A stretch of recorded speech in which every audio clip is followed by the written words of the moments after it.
노드지 썰전. 오늘은 건설 컨설팅 기업화로 한미글로벌을 좀 깊게 들여다볼까 합니다.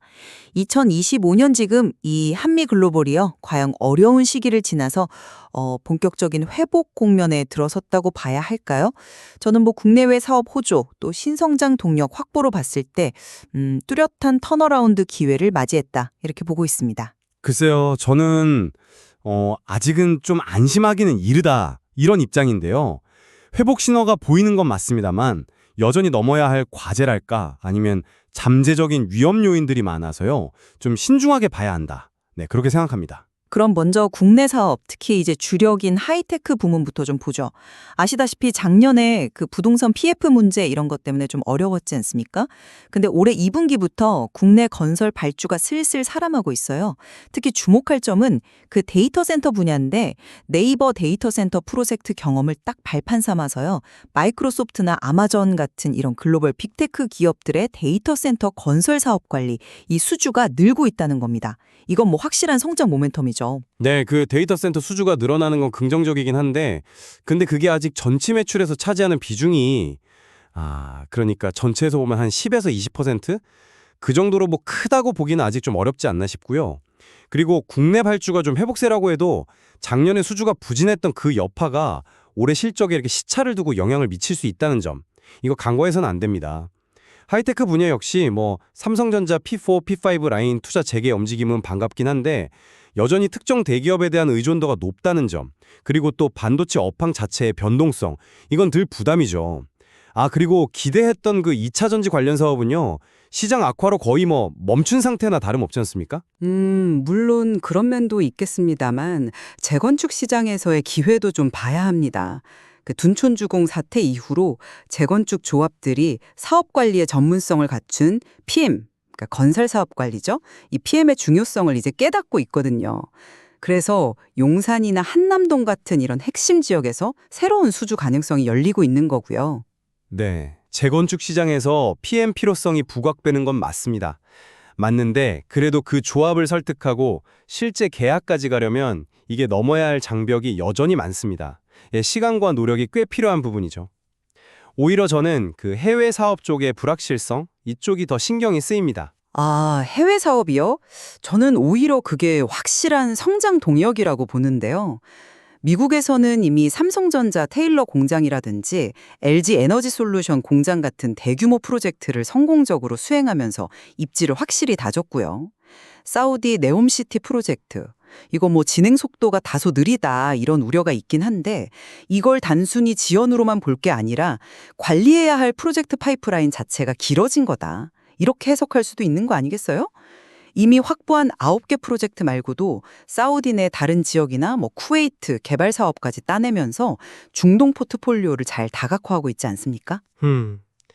그 네옴시티 진행 속도 둔화를 너무 긍정적으로만 보시는 건 아닌지 모르겠습니다. 실제 사업이 지연되면서 예상치 못한 비용이 늘거나 뭐 계약 조건이 바뀐다거나 이런 리스크는 없는지 면밀히 좀 따져봐야 합니다. 그리고 더 본질적인 문제는 한미글로벌의 사업 모델 자체가 우수 인력에 크게 의존한다는 점입니다.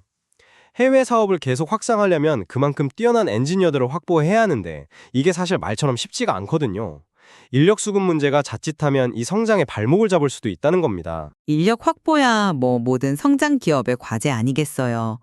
저는 오히려 신성장 동력으로 떠오른 원자력 발전 분야, 이쪽을 더 주목해야 한다고 봅니다. 최근에 루마니아 원전 프로젝트 수주했잖아요. 이거 상당히 고무적입니다. 한국 수력 원자력하고 협력해서 그동안 약점으로 지적됐던 해외 원전 사업 경험 부족, 이걸 메우고 한미글로벌이 원래 가진 풍부한 해외 사업 경험과 기술력을 잘 활용해서 새로운 시장을 뚫은 사례거든요. 뭐 언론에 나오는 대부분의 신규 원전 프로젝트 수주전에 참여를 타진할 정도로 적극적이지 않습니까? 원전 사업은 이제 정말 막 첫 단추를 깬 단계라고 봐야죠. 루마니아 수주권 자체는 의미가 있습니다만 이거 하나만 가지고 전체를 판단하긴 좀 어렵습니다. 추가적인 성과가 더 필요하고요. 또 수주 구조를 보면 전체 원전 건설 비용의 약 3% 정도를 PM 용역비로 받는 형태라서요. 프로젝트 규모에 비해 실제 매출 기여도는 뭐 생각보다 크지 않을 수도 있습니다. 물론 수익성은 좋을 수 있겠지만 이게 회사 전체 실적을 확 끌어올릴 만한 규모로 성장하려면 시간이 꽤 걸릴 겁니다. 물론 시간이 필요하겠죠. 하지만 성장 잠재력이 크다는 점은 분명하고요. 그리고 부동산 개발자 회사 문제. 이건 회사도 당연히 인지하고 있고 해결 방안을 모색 중인 걸로 압니다. 주력 사업들이 잘 회복하고 성장한다면 충분히 감당 가능한 수준이라고 보고요. 또 잊지 말아야 할 게 한 3년 전에 인수한 영국자 회사를 통해서 나중에 혹시 모를 우크라이나 재건 사업 참여 가능성, 이것도 열려 있다는 점입니다. 이건 예상치 못한 기회가 될 수도 있는 거죠. 그 자회사 리스크가 생각보다 클 수도 있습니다. 올해도 작년 수준의 적자가 예상되고 회사 측에서도 최악의 경우에는 사업지 정리나 매각까지 고려하고 있다는 건 분명한 부담 요인입니다. 우크라이나 재건 사업은 아직은 너무 먼 이야기 같고요. 네, 그래서 정리를 좀 해보자면 한미글로벌은 국내 사업의 점진적인 회복세, 또 해외 사업의 꾸준한 확장, 그리고 원전이라는 새로운 성장 동력 확보, 이 세 가지를 통해서 분명한 턴어라운드 국면에 들어섰다. 저는 이렇게 판단합니다. 우수한 기술력과 경험을 바탕으로 해서 지속적인 성장이 기대됩니다. 회복 신호가 보이는 것은 저도 동의합니다만 대외적인 시장 변동성이라든가 네옴시티 같은 대형 프로젝트의 진행 속도에 대한 불확실성, 또 내부적으로는 다회사 문제와 인력 기반 사업의 구조적인 한계 같은 불안 요소를 가볍게 볼 수는 없다고 생각합니다.